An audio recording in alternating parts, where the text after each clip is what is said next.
For grilling, and we tackle that topic today in Ask the Expert, and then we get to eat. While grilling is often called a healthy cooking method, eating grilled foods may be linked with an increased risk of cancer. Our registered dietitian, Lori Meyer, is joining us live in studio to talk about this afternoon. Okay, how safe is grilled food? And isn't it the grilled meat that we really need to be worried about? It's mostly grilled protein foods. And I don't want to scare anybody and tell everybody you cannot eat grilled food, because that's not it at all. But there have been a lot of studies that have linked cancer, quite a few cancers, colorectal cancer, stomach cancer, breast cancer, prostate cancer, pancreatic cancer, with eating grilled foods, but also foods that are cooked at a high temperature. It's not just the grilling, although the grilled foods produce the most of these compounds.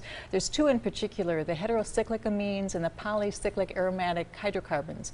And these are compounds that are produced either when the food is cooked to too well done of a state, it's overcooked or it's charred or burned, or when there's a lot of fat and the smoke forms and then deposits these chemicals on the food.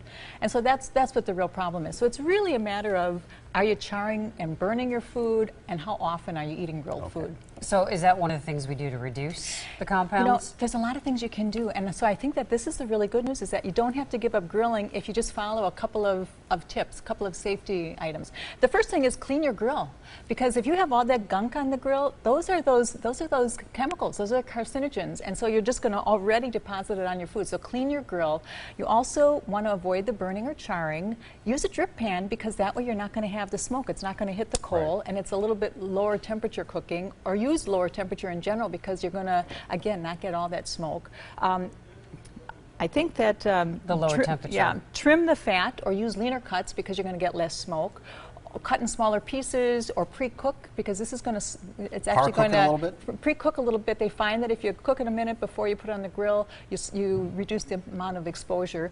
Wrap in foil or marinate, and marinating is becoming a really, really huge thing. Okay, what kind of marinades should we be using here? You got to be careful with them too. Well, you want to, if you're going to marinate something, then you throw out that marinade, or you have to bring it to a full boil. But what researchers have found is that marinades that contain the highest antioxidants actually reduce these compounds the most. They did a little study, it was informal, but they did a study, a Caribbean marinade, an herbal marinade, and a southwestern marinade. The Caribbean reduced these compounds by 88%, because it had such a high amount of these herbs and antioxidants. The herbal was 72 and the southwestern 57. So any marinade is going to work. Any of them are going to help reduce the compounds. But if you can use the mint family, thyme, sage, rosemary, those herbs in particular seem to be reducing these chemicals. All right. And it looks tasty. Yes, it does. If you do it right. All right, Lori Meyer, thank you. Got a question for the experts? I'm going to try to read this without drooling all over myself. Email asktheexpert@tmj4.com. You can also call the number on your screen.